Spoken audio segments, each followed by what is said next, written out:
இன்னைக்கு நம்ம கை முறுக்கு எப்படி செய்யலாம்னு பார்க்கலாம். இதுக்கு தேவையான பொருட்கள் என்னன்னு பார்க்கலாமா? இதுக்கு தேவையான பொருட்கள் அரிசி, இட்லி அரிசி வந்து நான் எடுத்திருக்கேன். கார அரிசி இது வந்து 2 கப் நான் எடுத்திருக்கேன். 2 கப் வந்து ஒரு 3 மணி நேரம் நல்லா ஊற வச்சிருக்கேன். அதுக்கப்புறம் 2 கப் அரிசினா 1/2 கப் உளுந்து. அதே மாதிரி இதுக்கு பதில் நீங்கள் உளுந்துக்கு பதில் பொட்டுக்கடலை எடுக்கிறீங்கன்னா அது 1/2 கப்பு. அதுக்கப்புறம் எள்ளு வந்து ஒரு 2 டீஸ்பூன், மிளகாத்தூள் 1 டீஸ்பூன், உப்பு தேவையான அளவு, பெருங்காயம் 2 டீஸ்பூன் வேணும் கண்டிப்பாக. அதோட வந்து பொரிக்கிறதுக்கு எண்ணெய் தேவை. வெண்ணெய் வந்து பட்ரு வந்து ஒரு 2 டீஸ்பூன். இதுதான் இதுக்கு தேவையான பொருட்கள்.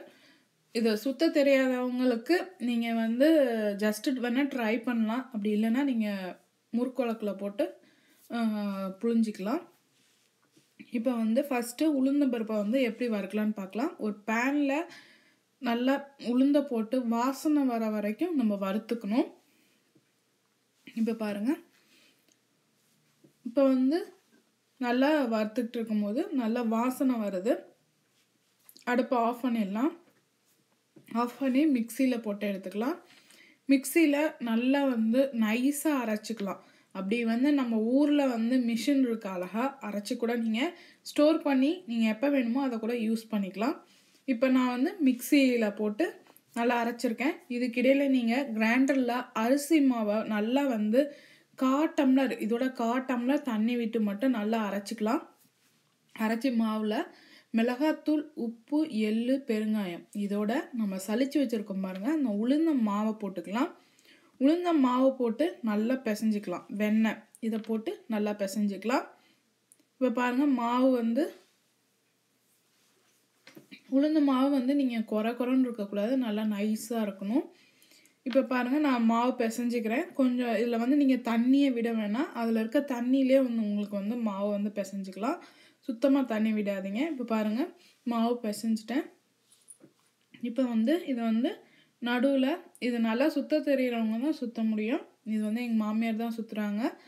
இப்போ பாருங்கள், இது வந்து இதில் நீங்கள் ட்ரை பண்ணணுன்னா நீ ஃபஸ்ட்டு வந்து தினைக்கும் கேழ்வரகு மாவு நல்லா பிசைஞ்சிட்டு இந்த மாதிரி நீங்கள் நம்ம கோலம் போடுவோம் பாருங்கள், அந்த மாதிரி கையை வச்சு சுற்றிக்கிட்டே இருந்தீங்கன்னா உங்களுக்கு வந்து ட்ரை வந்துடும். நீங்கள் ட்ரை பண்ணி பாருங்கள். இப்போ பாருங்கள், இந்த முறுக்கு வந்து அழகாக வந்துடுச்சு. இப்போ இதை வந்து நம்ம எண்ணெயை காய வச்சுட்டு அந்த அடுப்பில் வந்து எண்ணெயில் வந்து போட்டுக்கலாம். இது வந்து நல்லா மீடியம் ஃப்ளேமில் வச்சு நம்ம ஸ்லோவில் வச்சு பண்ணிங்கன்னா முறுக்கு உங்களுக்கு பார்க்கவும் நல்லா அழகாக வரும், நல்லா கிறிஸ்பினஸ்ஸாகவும் இருக்கும். இப்போ நம்மளுக்கு வந்து முறுக்கு ரெடி ஆயிடுச்சு.